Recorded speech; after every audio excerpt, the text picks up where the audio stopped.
ආයිබෝවන් කියලා පිළිගන්නවා ශ්‍රී ලංකා ක්‍රීඩාලෝලි ඔබ සියලු දෙනාම. පාකිස්තානයේ සත්කාරකත්වයෙන් පවතුන් ලබන පාකිස්තානයේ ශ්‍රී ලංකාව සහ සිම්බාබ්වේ යන කණ්ඩායම් තුන සහභාගී වන 3.20 තරගාවලියේ ශ්‍රී ලංකා කණ්ඩායම සහභාගී වන තීරණාත්මක තරගයක් අද පාකිස්තාන කණ්ඩායම සමග රාවල්පිණි ජාත්‍යන්තර ක්‍රිකට් ක්‍රීඩාංගණයේදී පැවැත්වුණා. ශ්‍රී ලංකා කණ්ඩායම මෙම 3.20 තරගාවලියේ අවසන් මහා තරගයට සුසුකම් ලැබීමට නම් මෙම තරගය අනිවාර්යයෙන්ම ජයගතුව තිබුණා. ඒ අනුව මෙම තරගයෙන් පාකිස්තාන කණ්ඩායම පරදවා ලකුණු 6ක තියුණු ජයක් ලබා ගැනීම සමග මෙම 3.20 තරගාවලියේ අවසන් මහා තරගය සඳහා සුසුකම් ලැබීමට ශ්‍රී ලංකා කණ්ඩායම සමත් වුණා. මෙම තරගයේ කාසියවාසිය දිනා ගැනීමට සමත් වූ පාකිස්තාන නායක සල්මන් අලි අගා ප්‍රථමයෙන් පන්දු යැවීමට තීරණය කළ අතර මෙම තරගය සඳහා ශ්‍රී ලංකා කණ්ඩායම පෙර තරගයට ක්‍රීඩා කළ ශ්‍රී ලංකා කණ්ඩායමම කිසිදු වෙනසකින් තොරවම ක්‍රීඩා කරනු ලැබුවා. ඒ අනුව පාකිස්තාන නායකයාගේ ආරාධනෙන් ප්‍රථමයෙන් පන්දුර පහර දීම සඳහා පිටට පැමිණි ශ්‍රී ලංකා ආරම්භක ප්‍රතිකරුවන් දෙදෙනා වන පැතුම් නිස්සංකට සහ කමිල් මිෂාරට මෙම තරගයේදී ශ්‍රී ලංකාව වෙනුවෙන් සාර්ථක ආරම්භයක් ලබා ගැනීමට හැකි වුණේ නැහැ. ඒ අනුව ඔවුන් දෙදෙනා අතර ආරම්භක සබඳතාවයේ ලකුණු 16කට සීමා කරමින් ශ්‍රී ලංකා ඉන්මේ පළමු කඩුව ලෙස පැතුම් නිස්සංක ලකුණු 8කට දවා ගැනීමට සල්මන් මිර්සා සමත් වුණා. පළමු කඩුල්ල බිඳවැටීමෙන් අනතුරුව පිටියේ එක් වූ කමිල් මිෂාර සහ කුසල් මෙන්ඩිස් එක්ව ශ්‍රී ලංකා ඉන්ම ශක්තිමත් කිරීමට කටයුතු කරා. ඒ අනුව ඔවුන් දෙදෙනා එක්ව ශ්‍රී ලංකා කණ්ඩායමේ දෙවන කඩුල්ලට පන්දු 36කින් වේගවත් ලකුණු 66ක සබඳතාවයක් ගොඩනැගීමට කටයුතු කරා. ඒ වෙනුවට පාකිස්තාන කණ්ඩායමට හිසර දැක්වී තිබූ ඔවුන් දෙදෙනා අතර ගොඩනැගීමෙන් තිබූ මෙම සබඳතාවයේ අවසන් කිරීමට සමත් වූ අබ්රල් අහමඩ් කුසල් මෙන්ඩිස්ව ලකුණු 40කට දවා ගැනීම සමග ශ්‍රී ලංකා කණ්ඩායමේ දෙවන කඩුල්ලදී බිඳවැටුණා. අනතුරුව පාකිස්තානය වෙනුවෙන් ක්‍රියාත්මක සයිම් අයුබ් කුසා ජනිත් පෙරේරාව ලකුණු 6කට දවා ගැනීම සමග ශ්‍රී ලංකා කණ්ඩායමේ තුන්වන කඩුල්ලද බිඳවැටුණා. අනතුරුව කමිල් මිෂාර් සමග පිටියේ එක් වූ ජනිත් ලියනගේ ශ්‍රී ලංකා කණ්ඩායමේ හතරවන කඩුල්ලට තවත් ආදශතක සබඳතාවයක් ගොඩනගා ශ්‍රී ලංකා ඉන්ම ශක්තිමත් කිරීමට කටයුතු කරා. ඒ අනුව ඔවුන් දෙදෙනා එක්ව ශ්‍රී ලංකා කණ්ඩායමේ හතරවන කඩුල්ලට පන්දු 37කින් ලකුණු 57ක සබඳතාවයක් පිහිටුවීමට සමත් වුණා. මේ අතරතුර ක්‍රියාත්මක කමිල් මිෂාර් තම ජාත්‍යන්තර විශ්වවිද්‍යාල දිවියේ දෙවන ආදශතකයේ වාට්ටා කිරීමට සමත් වුණා.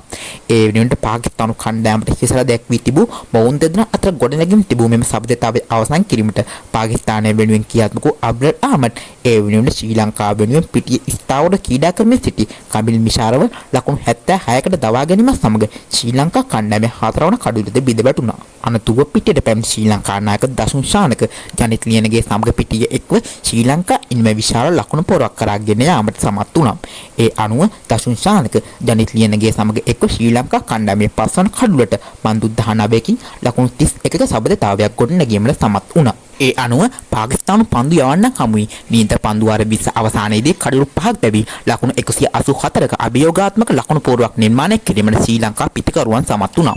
මෙම තරගයේදී ශ්‍රී ලංකා කණ්ඩායම වෙනුවෙන් වැඩිම ලකුණුලාභියා වූ කමිල් මිෂාර් පන්දු 48කදී ලකුණු 76ක් රැස් කිරීමට සමත් වුණා. ඔහුගේම ඉනිමට 4 පාරවල් 6ක් සහ 6 පාරවල් 3ක් ඇතුළත් වුණා. ඊට අමතරව කුසල් මෙන්ඩිස් පන්දු 23කදී ලකුණු 40ක් වාර්තා කිරීමට සමත් වුණා. ඔහුගේම ඉනිමට 4 පාරවල් 6ක් සහ 6 පාරක් ඇතුළත් වුණා. පාකිස්තාන කණ්ඩායම වෙනුවෙන් මෙම තරගයේදී හොඳම පන්දු යැවීම කර අබ්රල් අහමඩ් ඔහුගේ නියමිත පන්දු වර 4 අවසානයේදී ලකුණු 28කට කඩලු දෙකක් බෙද දැමීමට සමත් වුණා. ඒ අනුව ලකුණු 185ක ජයග්‍රහී ඉලක්කයක් හබායම් සඳහා පිටට පිවිසි පාකිස්තාන කණ්ඩායමට ආරම්භයේ සිටම ප්‍රබල පීඩනයක් එල්ල කිරීමට ශ්‍රී ලංකා පන්දු යවන්නන් සමත් වුණා. ඒ අනුව පළමු පන්දු වර 6 නිමාන විට ලකුණු 45ක් ඇතුළත පාකිස්තාන කණ්ඩායමේ මුල් පෙළ කඩලු 4ක් දවා ගැනීමට දුස්මන්ත තමීර් ප්‍රමුඛ ශ්‍රී ලංකා පන්දු යවන්නන් සමත් වුණා. ඒ අනුව දුස්මන්ත තමීර් හමුවේ සයිබ් සදා ෆර්හාන් ලකුණු 9කට බාබර් අසාම් ලකුණු 0කට සහ ෆකර් සමාන් 1 ලකුණකට සහ එසාන් මාලිංග හමුවේ සයිම් අයුබ් ලකුණු 27කට දැවී ගියා. නමුත් ඉන්පසුව පාකිස්තානය වෙනුවෙන් පිටියේ එක් වූ නායක සල්මන් අලි අගා සහ උස්මාන් ખાන් එක්ව පාකිස්තාන කණ්ඩායමේ පස්වන කඩුලට පන්දු 42කින් ලකුණු 56ක සබඳතාවයක් ගොඩනගා පාකිස්තාන ලකුණු පූර්ව ඉහළ නැංවීමට කටයුතු කරා. නමුත් ඒ වෙන විට ශ්‍රී ලංකා කණ්ඩායමට හිසර දැක්වී පැවති මෙම සබඳතාවයේ අවසන් කිරීමට ශ්‍රී ලංකාව වෙනුවෙන් ක්‍රියාත්මක වූ වනිදු හසරංග උස්මාන් ખાන්ව ලකුණු 33කට දවා ගැනීම සමග පාකිස්තාන කණ්ඩායමේ පස්වන කඩුවේද බිඳවැටුණා. ඉන්පසුව නැවතත් මොහමඩ් නවාස් නමගින් පිටියේ එක් වූ නායක සල්මන් අලි අගා පාකිස්තාන කණ්ඩායම ජයග්‍රහණය අසලට ගෙන යාමට කටයුතු කරා. ඒ අනුව ඔවුන් දෙදෙනා එක්ව පාකිස්තාන කණ්ඩායමේ පස්වන කඩුවලට පන්දු 36කින් ලකුණු 70ක වේගවත් සබඳතාවයක් ගොඩනැගීමට සමත් වුණා.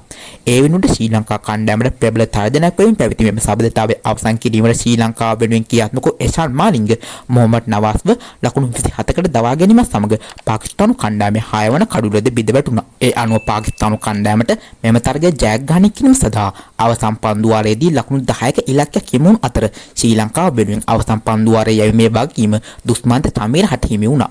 ඒ අනුව අවසන් පන්දු වාරයේදී සුපිරි පන්දු යැවීමක නිරත වූ දුස්මන්ත තමීර එම පන්දු වාරයේදී පාකිස්තානු කණ්ඩායමට ලබා දුන්නේ ලකුණු 3ක් පමණයි. ඒ අනුව මෙම තරගයෙන් ශ්‍රී ලංකා කණ්ඩායමට ලකුණු 6ක තියුණු ජයක් හිමි වුණා. මෙම තරගයේදී පාකිස්තානු කණ්ඩායම වෙනුවෙන් වැඩිම ලකුණු ලාභිනිය වූ සල්මන් අලි අගා පන්දු 44කදී නොදෙවී ලකුණු 63ක් රැස් කිරීමට සමත් වුණා. ඔහුගේම ඉනිමට 4 පාරවල් 4ක් සහ 6 පාරවල් 3ක් ඇතුළත් වුණා. ඊට අමතරව උස්මාන් ખાન පන්දු 23කදී ලකුණු 33ක් රැස් කිරීමට සමත් වුණා. ඔහුගේම ඉනිමට 4 පාරවල් 2ක් සහ 6 පාරවල් 2ක් ඇතුළත් වුණා. ශ්‍රී ලංකාව වෙනුවෙන් මෙම තරගයේදී සුපිරි පන්දු යැවීමකට යොදු දුස්මන්ත තමීර ඔහුගේ පන්දු වල 4 අවසානයේදී ලකුණු 20කට කඩලු 4ක් බෙද දැමීමට සමත් වුණා. පාකිස්තානු කණ්ඩායමට එරෙහිව මෙම තරගය ජයග්‍රහණය කිරීම සමග ශ්‍රී ලංකා කණ්ඩායම එළඹෙන නොවැම්බර් 29 වෙනිදා පැවැත්වෙන අවසන් මහා තරගයේදී පාකිස්තානු කණ්ඩායම සමග සටන් වැදීමට නියමිත වී තිබෙනවා. ඉතින් එම තරගයේ තොරතුරු සමගින් ඔබ නැවත හමු වීමේ බලාපොරොත්තු ඇතිව අදට මම ඔබෙන් සමුගන්නවා. ඉතින් ඔයා තාමත් මගේ channel එක subscribe කරලා නැත්නම් දැන්ම channel එක subscribe කරලා bell icon එක click කරලා තියාගන්න. එහෙනම් අදට මම ගිහින් එන්නම්. ඔබ සැමට සුබ දවසක්.